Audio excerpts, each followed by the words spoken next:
Hello students, आज का हमारा टॉपिक है रिफ्रैक्शन ऑफ लाइट। इससे पहले हम reflection of light, mirror formula, linear magnification और पर न्यूमेरिकल्स कुछ कर चुके हैं। अब हम पढ़ेंगे यहाँ पर रिफ्रैक्शन ऑफ लाइट क्या होता है। तो पहले रिफ्लेक्शन ऑफ लाइट को समझें। देखो, अगर मैंने लेट किया कि मेरे पास दो मीडियम है, एक मीडियम हमारा ये है एंड एक मीडियम हमारा ये है। मान लेते हैं यहां पर एयर है और यहां पर कोई अनदर मीडियम वाटर हो जाता है, ठीक है। और ये इसका नॉर्मल हो गया, इस सरफेस का क्या हो गया, ये नॉर्मल हो गया। अगर इंसिडेंट लाइट हमारी यहां पर आती है, इसके साथ ये थीटा एंगल बनाएगी या इंसिडेंट एंगल आई बनाएगी। ये हमारे पास बच्चों नॉर्मल, ये हमारे पास इंसिडेंट रे, ठीक है। तो क्या होगा, एक्चुअल में जो ये रे है जानी तो सीधी चाहिए थी ऐसे, लेकिन जब ये एक मीडियम से, ये हमारे पास मीडियम 1 एंड ये हमारे पास मीडियम 2, तो जब ये एक मीडियम से दूसरे मीडियम में जाती है तो अपना पाथ चेंज कर लेती है। इसका ओरिजिनल पाथ क्या बच्चों, ऐसे सीधी जानी चाहिए थी, लेकिन क्या हुआ, ये अपने पाथ से क्या हुआ, इसने अपना पाथ चेंज कर लिया, ठीक है। ये एंगल बना हमारे पास रिफ्रैक्शन एंगल, ये हमारे पास बनी रिफ्रैक्टेड रे, ठीक है। ये रिफ्रैक्शन एंगल, ये इंसिडेंट एंगल। तो हमारा रिफ्रैक्शन ऑफ लाइट क्या कहता है, when a light goes from one medium to another medium it change its path, वो अपना पाथ चेंज कर लेती है। This phenomena is called refraction of light. इसी फिनोमिना को हम रिफ्रैक्शन ऑफ लाइट कहते हैं। क्लियर बच्चों? ओके, ठीक है। अब इसके लॉज ऑफ रिफ्रैक्शन की बात कर लेते हैं। लॉज ऑफ रिफ्रैक्शन, कि रिफ्रैक्शन के कौन कौन से लॉ हैं, लॉज ऑफ रिफ्रैक्शन, ठीक है। तो पहले हम पढ़ेंगे फर्स्ट लॉ ऑफ रिफ्रैक्शन। तो फर्स्ट लॉ हमारा वही है, incident ray normal and refracted रे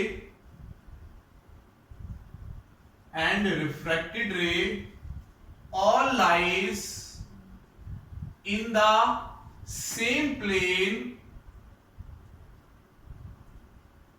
at a point of incidence, ठीक है। इस पॉइंट पर ये हमारे इंसिडेंस हो रहे हैं, तो इस पॉइंट पर ये incident ray, normal and refracted रे तीनों क्या होंगी, सेम प्लेन में लाई करेंगे, ठीक है।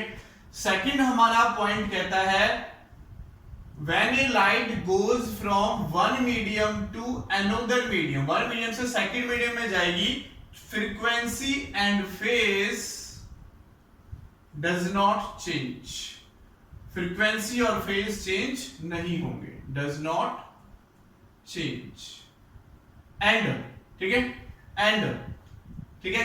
फ्रीक्वेंसी और फेज तो हमारे चेंज नहीं होंगे, but wavelength and velocity change हो जाएंगे, वेवलेंथ एंड वेलोसिटी चेंज, ठीक है, ऑफ लाइट की बात कर रहे हैं। जब हमारे पास कोई रे, कोई लाइट वन मीडियम से दूसरे मीडियम में जाती है तो फ्रीक्वेंसी और फेज चेंज नहीं होते हैं, वेवलेंथ एंड वेलोसिटी चेंज हो जाती है।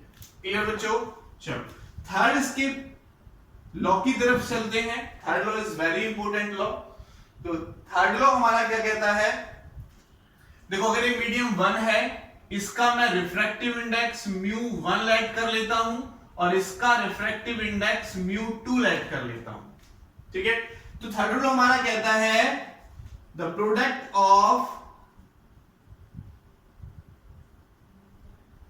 Product of refractive index and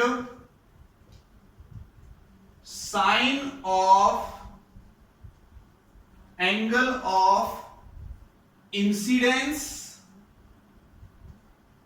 refraction or refraction is constant, ठीक है।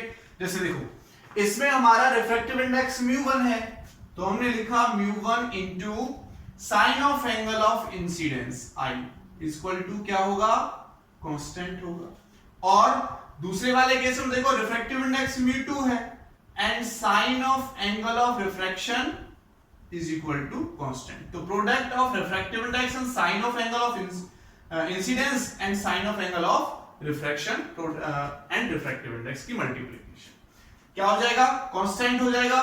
तो देखो दोनों को इक्वल कर लेंगे, दोनों कांस्टेंट हैं, तो μ1 into sine I is equal to μ2 is equal to sine R। और क्या होगा देखो, इसको इसके नीचे ले जाते हैं, इसको इसके नीचे ले जाते हैं, तो अगर मैं इसको इसके नीचे ले जाऊंगा तो लिखा जाएगा μ2 upon μ1 is equal to sine I upon sine R। Okay, और हम इसको ऐसे लिख सकते हैं कि म्यू रिफ्रैक्टिव इंडेक्स की बात कर रहे हैं 1 to 2 μ2 upon μ1 is equal to sine I upon sine R। इसको कहते हैं बच्चों हम स्नेल्स लॉ। इसको क्या कहते हैं बच्चों, हम स्नेल्स लॉ। तो हमारा रिफ्रैक्शन का जो थर्ड लॉ है उसका नाम क्या आया, Snell's law. Okay, Snell scientist था, उसने दिया था, उसने नेम पर रखा इसका नाम, तो स्नेल्स लॉ रखा। यहां पर देखो ये क्या लिखा जाएगा, अगर मैं इसकी बात करता हूं μ1 to 2, तो ये क्या हमारे पास बच्चों, refractive index of medium 2 with respect to medium 1। क्या लिखा जाएगा, refractive index of medium 2 with respect to medium 1, और यहां पर लिखा जाएगा μ2 upon μ1 sine I upon sine R। Simply इस फॉर्मूले को ऐसे भी हम यूज कर लेते हैं, mu is equal to sine I upon sine R। तो म्यू का मतलब अंडरस्टूड है कि यहां पर 2 लगेगा, यहां पर 1 लगेगा। अगर ऐसे लिखा हुआ है, ठीक है, तो अंडरस्टूड है कि यहां पर 2 1 मीडियम से दूसरे मीडियम में जा रही है। तो देखो यहां पर रे जो मीडियम 1 मीडियम से दूसरे मीडियम में जा रही है, तो जिस मीडियम में जा रही है उसका रिफ्रैक्टिव इंडेक्स ऊपर आएगा, जिस मीडियम में जा रही है उसका रिफ्रैक्टिव इंडेक्स ऊपर आएगा, और जिस मीडियम से जा रही है उसका रिफ्रैक्टिव इंडेक्स नीचे आएगा। ये भी आप यहां पर याद रखेंगे। ओके, तो ये हमारे रिफ्रैक्शन के लॉज थे, रिफ्रैक्शन के लॉज थे।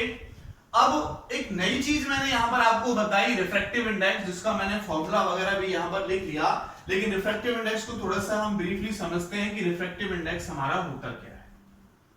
ठीक है, रिफ्रैक्टिव इंडेक्स हमारा होता क्या है बच्चों, रिफ्रैक्टिव इंडेक्स किसी मीडियम का अनदर मीडियम के साथ हम दिखाते हैं। क्या पढ़ रहे हैं हम, रिफ्रैक्टिव इंडेक्स। तो रिफ्रैक्टिव इंडेक्स क्या होगा, अगर मैं सिंपली वे में लिखूं, it is the ratio of velocity of light in vacuum to the velocity of light in medium, velocity of light in medium। तो मीडियम के लिए वेलोसिटी v और वैक्यूम के लिए वेलोसिटी c। तो म्यू इज इक्वल टू हमारे पास हो जाएगा c बाय v।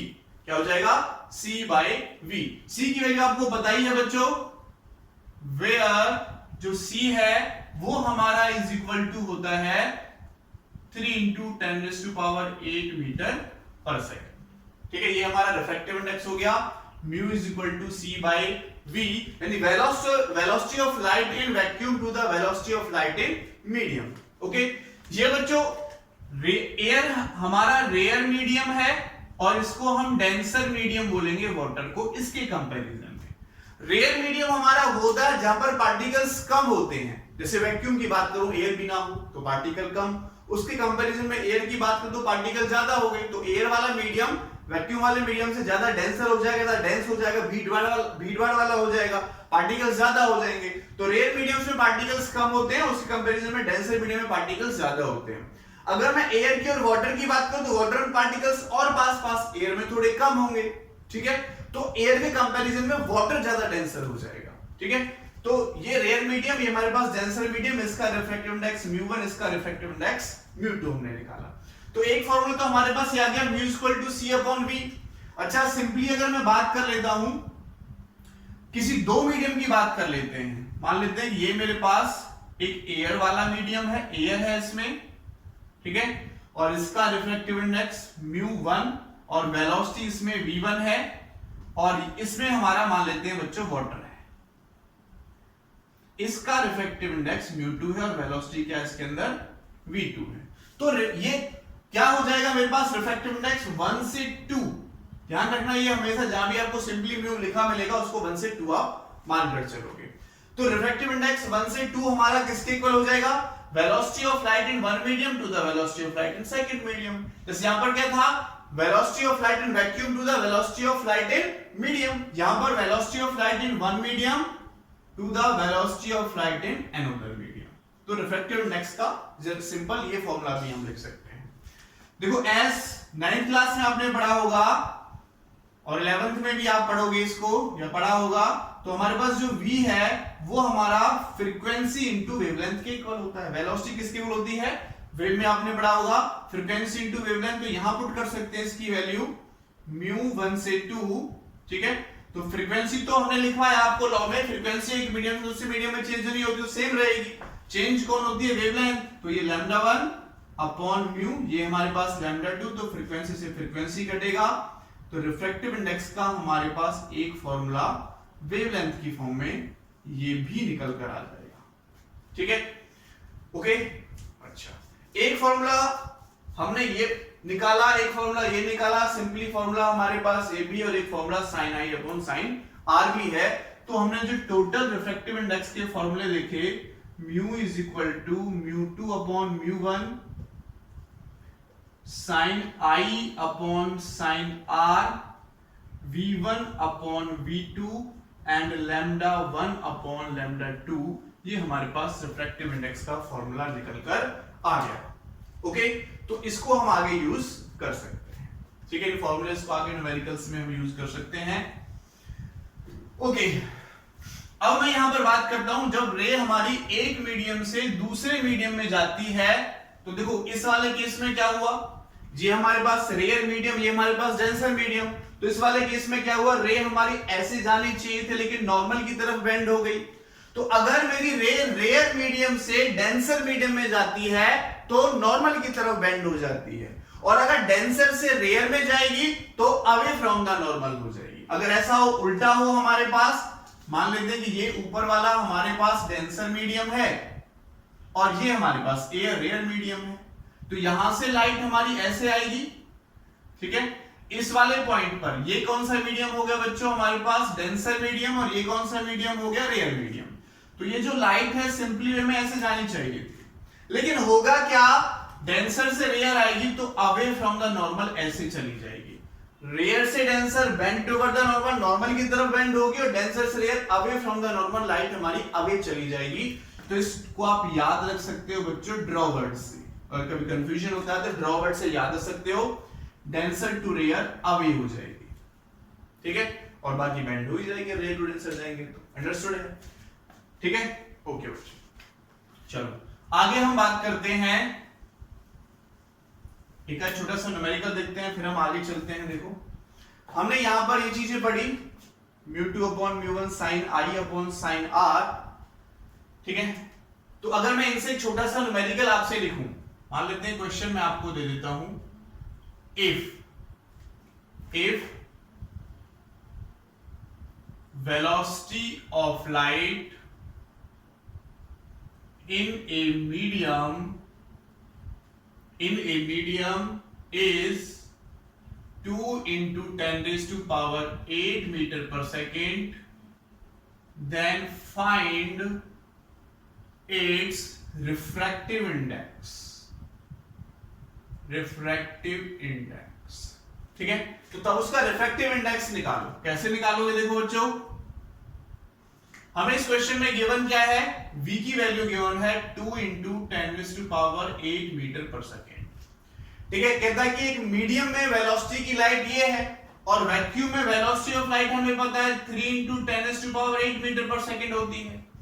हमें क्या निकालना है, रिफ्रैक्टिव इंडेक्स। रिफ्रैक्टिव इंडेक्स का फॉर्मूला पता है C बाई म्यू, तो C की वैल्यू 3 इंटू 10⁸ मीटर पर सेकेंड एंड 2 इंटू 10⁸ मीटर पर सेकेंड। ठीक है, कैंसल आउट हो जाएगा, तो रिफ्रैक्टिव इंडेक्स क्या आ गया बच्चों, 1.5।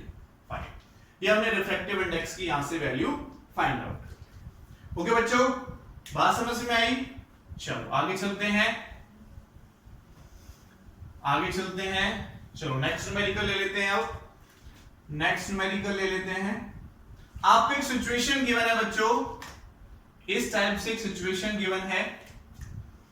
ये हमें एक इंटरफेस दे रखा है जो हमारा रेयर मीडियम को डेंसर मीडियम से अलग करता है। ठीक है, ये हमारा रेयर मीडियम और ये हमारा डेंसर मीडियम, और ये इस पॉइंट का नॉर्मल हो गया। ये हमारे पास इंसिडेंट रे यहां पर आती है, 45 डिग्री का एंगल बना रही है हमारी इंसिडेंट रे। ठीक है, उसके बाद जानी चाहिए थी ऐसे, लेकिन ये बैंड टुवर्ड द नॉर्मल हो गई, तो ये 30 डिग्री का एंगल बनाने लगी। कौन सी रे? रिफ्रैक्टेड रे। रिफ्रैक्टेड रे 30 डिग्री का एंगल बना रहा है। तो हमारा जो क्वेश्चन है वो ये है, फाइंड द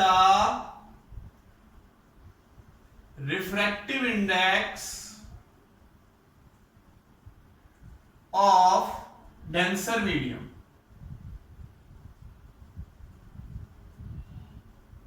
हमें डेंसर मीडियम का रिफ्रैक्टिव इंडेक्स निकालना है। ये डेंसर मीडियम, इसका रिफ्रैक्टिव इंडेक्स निकालना है। तो देखो कैसे निकालोगे बच्चों, वीडियो को पॉज करके आप ट्राई कर सकते हो। ठीक है, बाद में आंसर मैच कर लेना। तो देखो मैं यहां पर लगा रहा हूं बच्चों, from Snell's law. Snell's law क्या कहता है हमारा, इसका रिफ्रैक्टिव इंडेक्स। ठीक है, यहां पर हमारी बच्चों एयर है, तो एयर का रिफ्रैक्टिव इंडेक्स अंडरस्टूड 1 होता है। एयर का रिफ्रैक्टिव इंडेक्स क्या लेते हैं हम, 1 लेते हैं। वैक्यूम का भी 1 लेते हैं। अगर एयर का भी 1 लेते हैं, वैक्यूम का भी 1 लेते हैं ऑलमोस्ट। तो यहां पर फ्रॉम स्नेल्स लॉ तो क्या हो जाएगा, देखो क्या कहता है, product of refractive index and sine of angle of incidence is equal to product of refractive index, जो इसका रिफ्रैक्टिव इंडेक्स होगा, मान लेते हैं μ2 जो हमें निकालना है, into sine of angle of refraction यानी r। तो ये हमारा r है और ये हमारा i है। वैल्यूज पुट कर दो, 1 इंटू साइन i की वैल्यू 45 डिग्री। ठीक है, एंड μ2 देखो, μ2 हमें निकालना है एंड इसकी वैल्यू साइन 30 डिग्री। ओके, तो देखो μ2 अगर मैं निकालूं तो हमारे पास हो जाएगा sine 45 degree upon sine 30 degree. तो साइन 45 की वैल्यू कितनी होती है, 1/√2, और साइन 30 की वैल्यू कितनी होती है बच्चों, 1/2। तो ये 2 हमारा ऊपर जाएगा तो कितना हो जाएगा, 2/√2, यानी √2 से 2 बार कट जाएगा। तो डेंसर मीडियम का रिफ्रैक्टिव इंडेक्स कितना आ गया बच्चों, √2 निकल कर आ गया। इसका रिफ्रैक्टिव इंडेक्स हमने स्नेल्स लॉ लगाया, वहां से निकाल लिया, तो इसका रिफ्रैक्टिव इंडेक्स हमारा निकल कर आ गया बच्चों कितना, μ2। क्लियर, बात समझ में आई? ओके, इसको रब कर देते हैं, आगे चलते हैं। अब हम यहां पर पढ़ेंगे, जब एक दो न्यूमेरिकल और कर लेते हैं, फिर नेक्स्ट टॉपिक की तरफ चलेंगे। नेक्स्ट क्वेश्चन पढ़ लेते हैं यहां पर हम बच्चों। नेक्स्ट क्वेश्चन हमें दे रखा है, ये हमारे पास एक इंटरफेस है जो रेयर मीडियम को डेंसर मीडियम से अलग करता है, सेपरेट करता है। ये इस पॉइंट का नॉर्मल हो गया। एक इंसिडेंट रे हमारी यहां पर आती है, ऐसे हमारी इंसिडेंट रे यहां पर पड़ती है। तो ये हमारे पास एंगल ऑफ इंसिडेंस। अब यहां से बेंड हो जाती है रे और एक रे रिफ्लेक्ट हो जाती है। ठीक है, ये हमारे पास रिफ्लेक्टेड रे और ये हमारे पास रिफ्रैक्टेड रे। रिफ्लेक्टेड रे और ये हमारे पास रिफ्रैक्टेड रे। तो रिफ्लेक्शन का आर एंगल मान लेते हैं, इसका मान लेते हैं आर डैश एंगल। ये हमें डायग्राम दे रखा है और बोल रखा है, if the angle between reflected ray and refracted ray is 90 degree. Reflected ray and refracted रे यानी ये वाला एंगल हमारा 90 डिग्री का बन रहा है, ये वाला एंगल हमारा 90 डिग्री का बन रहा है। Then what is the angle of incidence? What is the angle of incidence? तो तब हमारा बच्चों एंगल ऑफ इंसिडेंस यानी आई की वैल्यू कितनी होगी वो हमें यहां से कैलकुलेट करनी है। तो आई की वैल्यू हमें निकालनी है और हमें इसका रिफ्रैक्टिव इंडेक्स बच्चों 1 दे रखा है और इस मीडियम का रिफ्रैक्टिव इंडेक्स हमें √3 गिवन है। ठीक है, तो निकाल सकते हैं। कैसे निकालोगे? हमें आई की वैल्यू चाहिए बच्चे।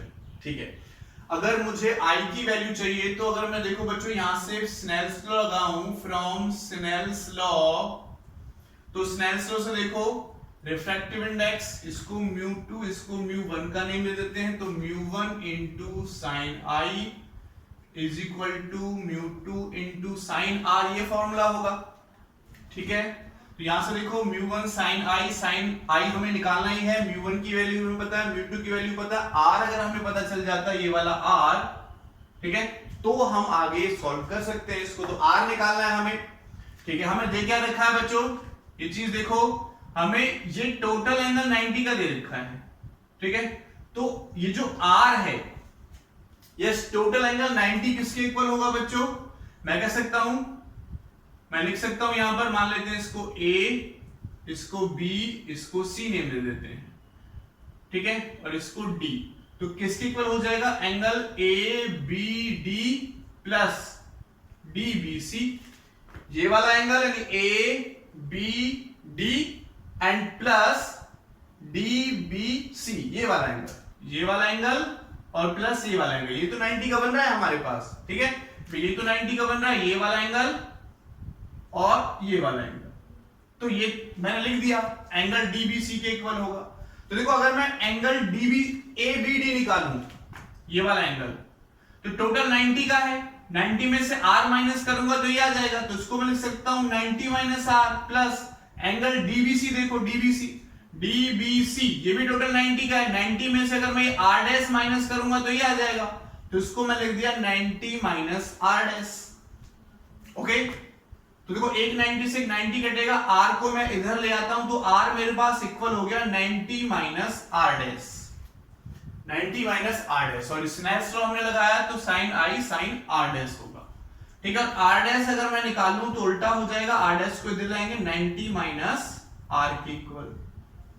ठीक है, ऊपर क्या हो रहा है बच्चों? रिफ्लेक्शन हो रहा है, तो रिफ्लेक्शन में क्या होता है? Angle I is equal to angle R, यानी I R के इक्वल होगा, तो यानी R डैश हमारा इक्वल टू हो गया 90 माइनस I के इक्वल। इसकी वैल्यू यहां पुट कर लो, देखो μ1 1 साइन I हमें निकालना है, μ2 हमारे पास √3 और ये क्या हो जाएगा? R डैश की value sine 90 minus I।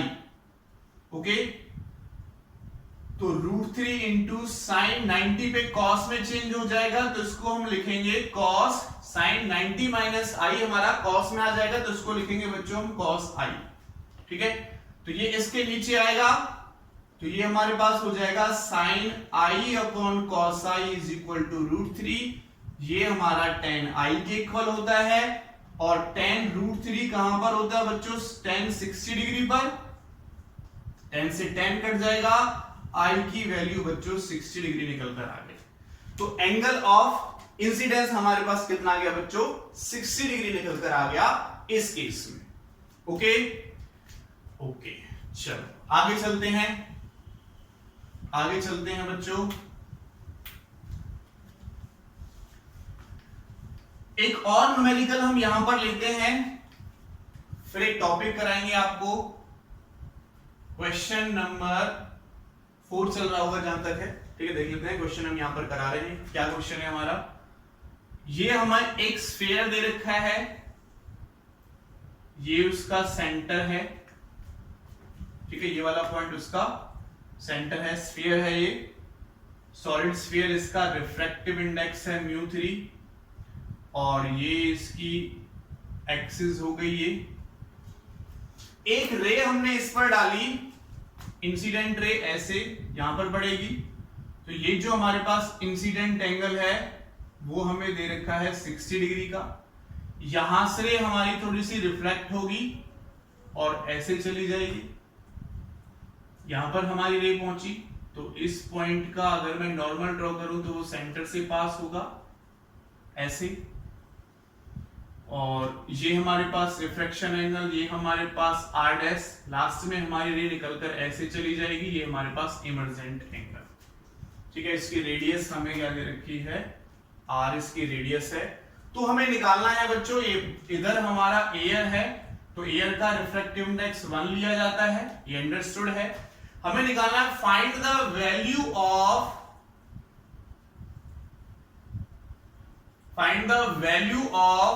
r, r dash and e। r dash और e की वैल्यू हमें फाइंड आउट करनी है। सॉलिड स्फीयर है, इंसिडेंट रे हमारी ऐसे जा रही है, उसके बाद ऐसे, ठीक है, रेयर से डेंसर जाएगी तो बेंड टू नॉर्मल, डेंसर से रेयर जाएगी तो इस टाइप से हमारी हो गई अवे फ्रॉम द नॉर्मल। ठीक है, तो यहां से हमें r निकालना है, r डैश निकालना है और e निकालना है। चलो निकालते हैं, वीडियो को पॉज करके आप ट्राई कर सकते हो। तो यहां पर इस वाले पॉइंट को मैंने मान लिया a, इस वाले पॉइंट को मान लिया मैंने b। तो applying Snell's law at a,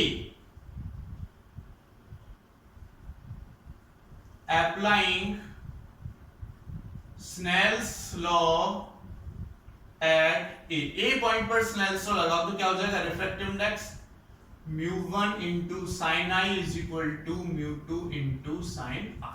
तो r निकालना है हमें, पहले r निकालो, वैल्यू सारी की सारी पता है, तो 1 into sin i की वैल्यू बच्चों 60 डिग्री, ये हमारे पास √3 और sin r हमें फाइंड आउट करना है।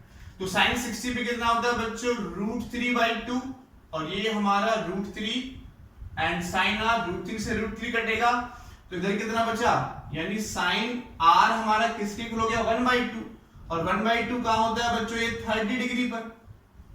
ठीक है, तो r की वैल्यू sin कटेगा, r की वैल्यू कितनी आ गई बच्चों, 30 डिग्री। तो r की वैल्यू हमें निकालनी थी, हमने r की वैल्यू निकाली 30। अब हमें क्या चाहिए, r डैश चाहिए। तो देखो ये भी हमारे पास r है और ये भी हमारे, क्योंकि ये भी रेडियस को शो कर रहा है, कोई भी लाइन में सेंटर से इधर खींचो रेडियस को शो करेंगे, ये भी r है और ये भी r है। ठीक है, तो ये हमारे पास कौन सी ट्राइंगल हुई, आइसोसेलेस ट्राइंगल। और आइसोसेलेस ट्राइंगल दोनों साइड अगर हमारी सेम होती है, ये वाली साइड इसके बराबर, तो जो एंगल होता है वही एंगल ये होता है, तो उसका मतलब r डैश भी क्या हो जाएगा बच्चों, r के इक्वल, यानी 30 डिग्री के इक्वल। ठीक है, ओके, अब हमें क्या निकालना है, e। ठीक है, अब स्नेल्स लॉ लगा दो पॉइंट b पर, applying Snell's law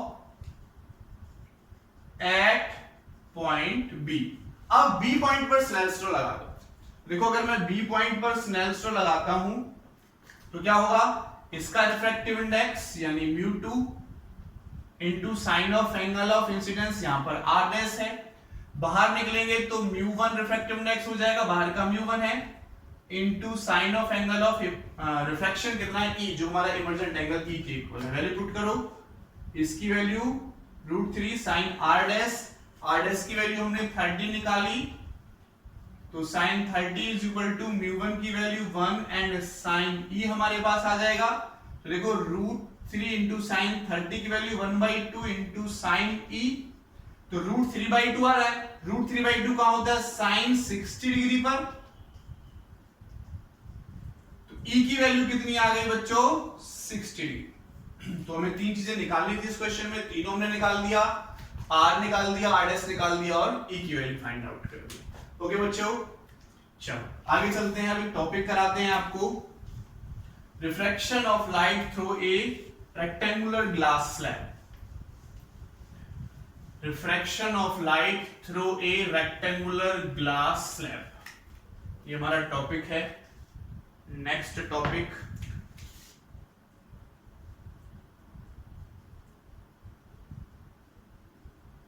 refraction of light through a rectangular glass slab. एक रेक्टेंगुलर ग्लास स्लैब से हम रिफ्रैक्शन पढ़ेंगे, कैसे रिफ्रैक्शन होगा। तो देखो हमने लेट किया कि ये हमारे पास एक ग्लास स्लैब है और इसकी थिकनेस है यहां से यहां तक T। ये इस पॉइंट का नॉर्मल हो गया, ये हमने इस पॉइंट पर इंसिडेंट रे डाली, ठीक है, इंसिडेंट एंगल बनेगा।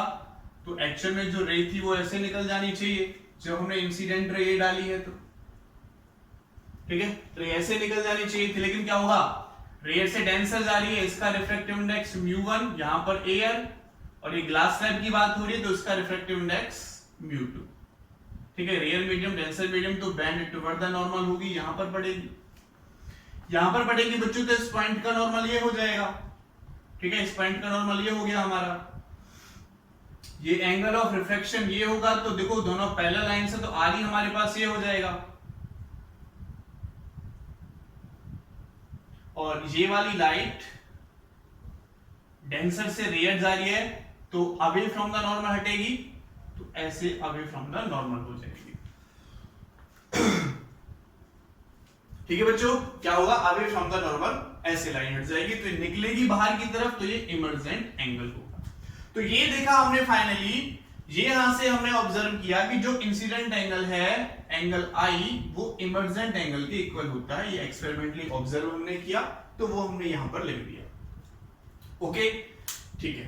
एक चीज और बच्चों, अगर मैं यहां पर एक प्लेन मिरर लगा देता हूं, अगर मैंने यहां पर एक प्लेन मिरर लगाया, तो प्लेन मिरर लगाने के बाद परपेंडिकुलर लगाया, तो रे हमारी यहां पर टकराएगी और वापस हो जाएगी, तो वापस इसी पाथ को फॉलो करते हुए ये वापस चली जाएगी।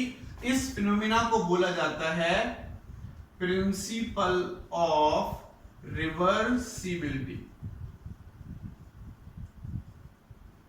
प्रिंसिपल ऑफ रिवर्सिबिलिटी, यानी प्लेन मिरर मैंने यहां पर लगाया, टकरा के वापस चली जाएगी, इसको बोलते हैं प्रिंसिपल ऑफ रिवर्सिबिलिटी। आगे देखो बच्चों क्या होगा, ये पॉइंट है हमारे पास, इस पॉइंट को मैंने नेम दे दिया है L, इसको L डैश, इसको मैंने M नेम दे दिया है, ठीक है। तो मैं यहां पर स्नेल्स लॉ अप्लाई करता हूं, applying Snell's law at point L। इस L पॉइंट पर हम स्नेल्स लॉ अप्लाई कर रहे हैं, तो अगर L पॉइंट पर मैं स्नेल्स लॉ अप्लाई करता हूं बच्चों, तो क्या होगा, देखो ऊपर का refractive index μ1 into sine I is equal to अंदर का μ2 इंटू साइन आर, और क्या लिख सकते हैं, μ2 upon μ1 is equal to sine I upon sine R, ठीक है। और दिस इज इक्वेशन नंबर 1, ठीक है। और इसको हमें पता ही है μ1 से 2 ऐसे करके लिख देते हैं, 1 refractive index of 1 with respect to 2, तो 1 से 2 में जा रही है, तो refractive index of 1 with respect to 2 हमारे पास हो गया। ओके बच्चों, आगे चलें, चलो नेक्स्ट देखते हैं। यहां पर नेक्स्ट हम देखते हैं, अब हम स्नेल्स लॉ अप्लाई कर लेते हैं at point M, applying Snell's law at point M। तो अगर देखो मैं M पॉइंट पर स्नेल्स लॉ अप्लाई करता हूं, तो क्या होगा, μ2 into sine R is equal to μ1 into mu sine E। Sine E मेरा I के बराबर है, इमर्जेंट एंगल I के बराबर है, तो उसको मैंने I लिख दिया। तो यहां से क्या लिख सकते हैं बच्चों, हम इसको इधर ले जाते हैं और इसको इधर ले आते हैं, या उल्टा कर लेते हैं, इसको इधर ले जाते हैं, तो क्या हो जाएगा बच्चों, μ1 अपॉन μ2,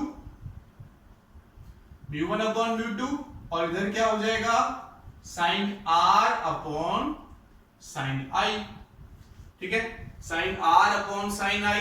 ये क्या बन जाएगा मेरा 2 से 1 में, क्योंकि यहां पर जो लाइट है वो देखो मीडियम 2 से मीडियम 1 में जा रही है, तो 2 से 1 में लाइट जा रही है, तो 1 μ1 ऊपर μ2 हमारा नीचे। This is equation number second, ठीक है। तो multiplying equation first and second, multiplying equation first and second. तो इक्वेशन फर्स्ट और सेकंड को मल्टीप्लाई करो। अगर फर्स्ट और सेकंड को मल्टीप्लाई करता हूं तो यहां से देखो 1 μ2 इंटू 2 μ1 इज इक्वल टू, यहां पुट करो चाहे यहां पुट करो, तो क्या होगा sine i upon sine r, और यहां पर ऊपर आ जाएगा sine r upon sine i, तो कट जाएगा, क्या आएगा 1 आएगा। तो सिंपली हम कह सकते हैं 1 upon μ2 is equal to 1 upon 2 μ1। Principle of reversibility उल्टा हो गया। अगर मैं 1 से 2 में जाता हूं, फिर 2 से 1 में जाता हूं, तो इनवर्स आ जाता है, ठीक है। तो रिफ्रैक्टिव इंडेक्स से आ जाता है बच्चों हमारा इनवर्स निकल कर आ जाता है। तो रिफ्रैक्शन थ्रू एक ग्लास स्लैब हमने देखा कि रिफ्रैक्टिव इंडेक्स क्या होता है, इनवर्स होता है। 1 से 2 में जाएंगे, फिर 2 से 1 में जाएंगे, तो उसका रिवर्स हो जाता है, इनवर्स हो जाता है, ओके। अब यहां पर एक पॉइंट और पढ़ते हैं हम, लेटरल डिस्प्लेसमेंट। इसको रब कर देते हैं, लेटरल डिस्प्लेसमेंट। तो लेटरल डिस्प्लेसमेंट क्या होता है? लेटरल डिस्प्लेसमेंट, लेटरल डिस्प्लेसमेंट क्या होता है? देखो यहां से अगर मैं इस पर एक परपेंडिकुलर ड्रॉ करता हूं और इसको मैं एन नेम दे देता हूं, तो इंसिडेंट रे मेरी ऐसे जा रही थी और इमर्जेंट रे मेरी ये है। ये कौन सी रे है बच्चों? इमर्जेंट रे। और ये कौन सी है? Incident ray. तो इनके बीच का जो परपेंडिकुलर डिस्टेंस होगा उसको बोला जाएगा लेटरल डिस्प्लेसमेंट, ठीक है। तो क्या बोलेंगे? It is the perpendicular displacement, या परपेंडिकुलर डिस्टेंस भी कह सकते हो, परपेंडिकुलर डिस्टेंस या displacement between direction of incident ray, direction of incident ray and emergent रे। Direction of incident ray and emergent रे, तो इंसिडेंट रे की डायरेक्शन ये और इमर्जेंट रे की डायरेक्शन ये, तो इन दोनों के बीच का जो परपेंडिकुलर डिस्टेंस होता है वो हमारे पास यानी एम एन, ये पॉइंट को मैंने एम यानी एम यहां लिख देता हूं मैं, एम एन हमारे पास परपेंडिकुलर डिस्टेंस है। इसकी वैल्यू भी हम फाइंड आउट कर सकते हैं। चलो वैल्यू फाइंड आउट कर लेते हैं। एक चीज और देख लेते हैं, देखो इस वाले एंगल को बोलेंगे हम angle of deviation del. Del क्या है बच्चों हमारे यहां पर? Angle of deviation. इसका मतलब क्या है? देखो रे हमारी ऐसे जा रही थी लेकिन ऐसे डेविएट हो गई, तो जाना तो चाहिए था ऐसे, तो इसको बोलते हैं डेविएशन एंगल। ऐसे जा रही थी, ऐसे जा रही थी, यहां से टकराकर ऐसे डेविएट हो गई, ठीक है। ऐसे जा रही थी हमारी लाइट, टकरा के ऐसे डेविएट हो गई, तो डायरेक्शन तो ये थी, डेविएट हो गई, तो इसको बोलते हैं हम एंगल ऑफ डेविएशन। क्या बोलते हैं? एंगल ऑफ डेविएशन, ठीक है। It is the angle between the, या कह सकते हैं it is the angle of light by which it is deviate from its initial path, okay. तो यहां पर हम परपेंडिकुलर डिस्टेंस यानी हमें एम एन निकालना है। तो देखो एम एन हमें निकालना है, तो मैंने कर दिया बच्चों M N upon L M, M N upon L L. तो देखो एल एम, तो ये परपेंडिकुलर, इसके सामने वाला परपेंडिकुलर, और ये क्या होगा? बड़ा वाला है हाइपोटेन्यूज, तो परपेंडिकुलर हाइपोटेन्यूज साइन थीटा के इक्वल, थीटा कौन है? डेल। तो यहां से एम एन मुझे मिला एल एम साइन डेल, इसको मैंने इक्वेशन नंबर 1 दे दिया। अब मुझे चाहिए यहां से तक एल एम, ठीक है, एल से एम। ये मुझे पता है, इसकी टी थिकनेस मैंने मान रखी है।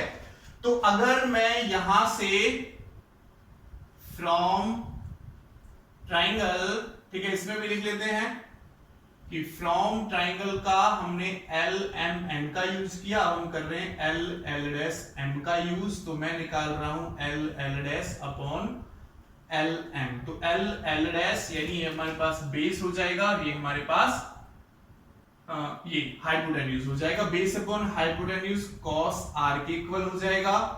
तो सिंपली मैंने देखा कि एल एम मुझे चाहिए बच्चों एल एम, एल एम इधर चला जाएगा, कॉस आर को मैं नीचे ला रहा हूं, तो L dash upon cos R, और एल डैश कितना है, टी के बराबर है, तो टी अपॉन आ गया एल है मेरे पास, टी अपॉन कॉस आर के इक्वल निकल कर आ गया।